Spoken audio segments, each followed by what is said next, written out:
सोडलं. 2006ला LICमध्ये development officer सोडलं.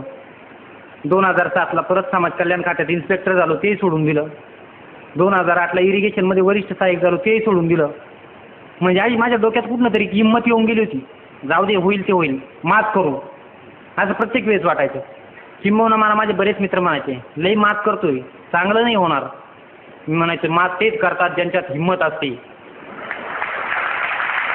आणि परत मी एकट्यात गेलो का विचार करायचो, जर हे फिरलं आणि आपल्यात घुसलं तर काहीच खरं नाही.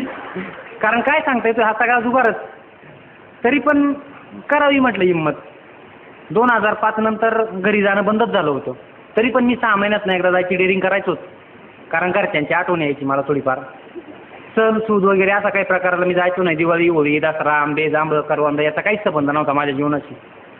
तरी पण 6 महिन्यात एकदा घरी गेलो की आता पोरगा एवढ्या 6 महिने घरी येत नाही म्हणजे नातेवाईक आणि आजूबाजूच्या समाजाला किती काळजी. त्यांनी लगेच शोध घ्यायला सुरुवात केला, हा का घरी येत नसावा, का घरी येत नसावा. आणि मग त्यांनी त्यातनं एक कन्क्लुजन केलं की याने तिकडंच लव्ह मॅरेज केलंय म्हणून हा घरी येत नाही. म्हटलं अरे बापरे, म्हटलं आपलं लग्नही लावून टाकलं आता यांनी पाहता पाहता. आणि मी यायचो का नाही, सिन्नर ते पुणे 109 रुपये तिकीट होतं आणि 218 रुपयामध्ये 4-5 दिवस निघायचे माझे. म्हणून मी घरी यायचो नाही. आणि घरी आलो, घरात पिशवी ठेवली, थोडंसं जेवलो का लगेच भांडायला सुरुवात आपल्या घरच्यांची आपल्याशी. दुसऱ्या दिवशी सकाळी 6च्या गाडीनं परत रिटर्न. मग कशाला जायचं म्हटलं. 2005 नंतर मी कधीच दिवसा गावात जायचो नाही. त्याचं कारण असं होतं, गावात गेलो का स्टँडवर कोणीतरी 4-5 जण 7वी 8वी शिकलेले उभे असायचे. इकडे रे, तू नक्की काय करतोय ते मला जरा समजून सांगतो का. आता तो 8वी शिकलेला, मी 17वी शिकलेलो, आणि त्याला काय करतोय ते कसं समजून सांगायचं बा. नंतर काही वडिलांचे जे तथाकथित क्लासमेट होते आणि माझ्या वडिलांपेक्षा ज्यांनी उच्च शिक्षण घेतलं होतं 6वी 7वी वगैरे, ते मग मला बोलवायचे, बाळ झाला का तुझा डॉक्टरचा कोर्स कंप्लीट. आता मी डॉक्टरचा कोर्स करतच नाही तर तो कंप्लीट कसा काय होईल.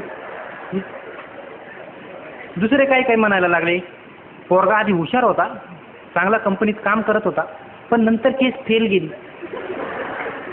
केस फेल गेली म्हणजे हा एखाद्या लॅबमध्ये माझ्यावर रिसर्च करत होता आणि 2 वर्षानं त्याचा रिझल्ट आला आणि मग त्याला समजलं की केस फेल गेली.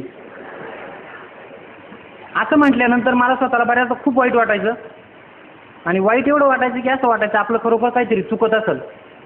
नंतर काही नातेवाईकाजवळचे 500 यायचे आणि घरी येऊन सांगायचे, आमच्या गावाचे जातं एक पोरगा करत होता, काय म्हणताय ते फौजदार का त्याचा अभ्यास, शेवटी तो वेळा झाला. असं म्हटले का माझ्या म्हाताऱ्याला माझं काही टेन्शन नव्हतं. कारण त्यांना माहीत होतं की पोरगं विचित्र आहे, कुठे गेलं तरी वेडं व्हायचं नाही. पण माझ्या आजीला माझी प्रचंड काळजी असायची. ती लगेच कोणाला तरी 1 रुपया द्यायची, भाऊ त्याला फोन करून पाय ना तो बरा आहे का. मग लगेच मला कोणतरी फोन करायचं, काय बरं आहे का, काय म्हणतोय, अभ्यास व्यवस्थित आहे सगळं. मग मी म्हणायचो व्यवस्थित आहे. मला कुठं कळतं आहे आपली रेंज चेक करून राहिली म्हणून.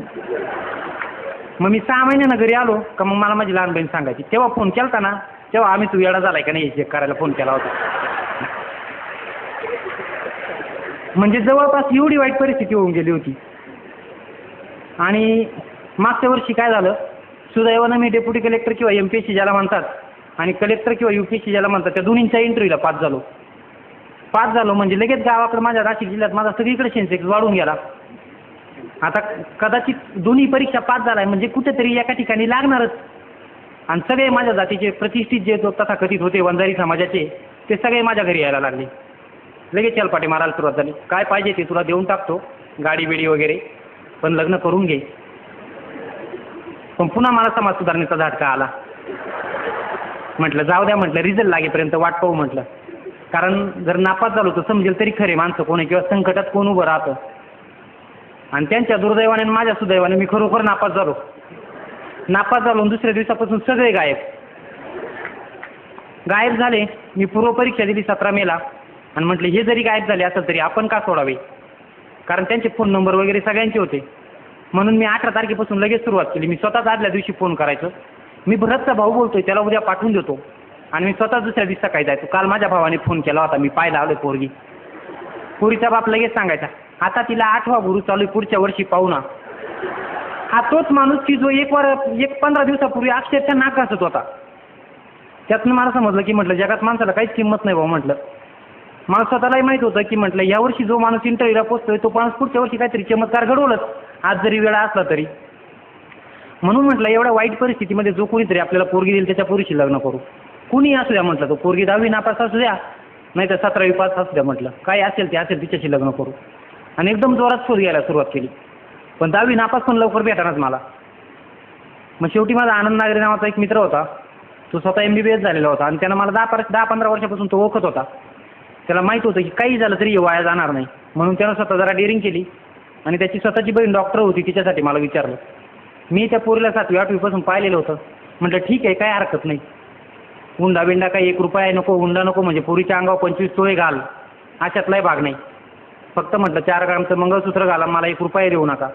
आणि तेव्हाच म्हटलं पुढच्या वर्षी 30 मे 2010ला लग्न करायचं. का? कारण मे महिन्याच्या 2010च्या मेच्या पहिल्या आठवड्यात माझा रिझल्ट लागेल आणि पुढच्या 25 दिवसात जर कदाचित माझी नैतिकता फिरली तर त्याची काय गॅरंटी, शेवटी माणूसच. मी पण माणूसच आहे म्हटलं, कदाचित जर फिरलो तर त्यापेक्षा आधीच तारीख फिक्स करून ठेवू म्हटलं. म्हणून तेव्हाच तारीख फिक्स करून ठेवली आणि यावर्षी 30 मेला लग्न केलं. आता यामधल्या सगळ्या प्रवासामध्ये बऱ्याचदा खूप सारे प्रॉब्लेम आले. 2005 नंतर मला घरून 1 रुपया मिळायचा नाही. मला भरपूर सारे जॉब मिळायचे पण मी ते करायचो नाही. पण मला एक गोष्ट तेव्हापासून समजत गेली, जगात जर चांगलं वागलं तर चांगली माणसं आपल्याला सगळीकडे भेटत जातात. मी स्वतः थोडासा जास्त शहाणा होतो. कोणी जर माणसानं समोरच्या सल्ला दिला ना, UPSC करताना बी बाळ हा ऑप्शनल घे, मी म्हणायचं तुला काय आहे नाही, माझं मी पाहून घेईल. कारण कॉन्फिडन्स वाढतो माणसाचा एखादा काम लागल्यानंतर. तसा जयपाल कांबळे नावाचा माझा एक मित्र होता, तो मला प्रत्येक वेळेस सांगायचा पाली लिटरेचर घे. मी म्हणायचं सर माझं मी पाहून घेईन. आणि पहिल्यांदा 2006ला मी हिस्ट्री आणि जिओग्राफी घेऊन मेन्स दिली, तेव्हा त्यांनी बरीच रिक्वेस्ट केली पाली घे, पण मी नापास झालो. पुढच्या वर्षी त्यांनी मला परत सल्ला दिला हा विषय घे. पुन्हा मी म्हटलो कशाला याचं ऐकून आपलं नाक घासायचं. पुन्हा मी नापास झालो. पण 3ऱ्या वर्षी म्हटलं मोठी माणसं ही काय फक्त उन्हानं मोठी झालेली नसतात, तर त्यांना थोडीशी अक्कल असते. आपण काही लई शहाणे नाही म्हटलं, त्याच्यामुळे यावर्षी त्यांचं ऐकू. आणि त्या वर्षी त्यांचं ऐकलं, मी चक्क इंटरव्ह्यूला क्वालिफाय झालो आणि त्याच्या पुढच्या वर्षी तर सिलेक्शनच झालं. म्हणजे आपण बऱ्याचदा जे म्हणतो ना माझं मी पाहून घेईन, तो काय लई शहाणा लागून गेलाय का मला सांगणारा, मला काय गरज आहे मार्गदर्शकाची, हे सगळे रुबाब ठोकून मी बसलेलो आहे स्वतः. आणि कदाचित हे रुबाब मी जर ठोकले नसते तर मी 2 वर्षापूर्वीच IAS किंवा IPS झालो असतो.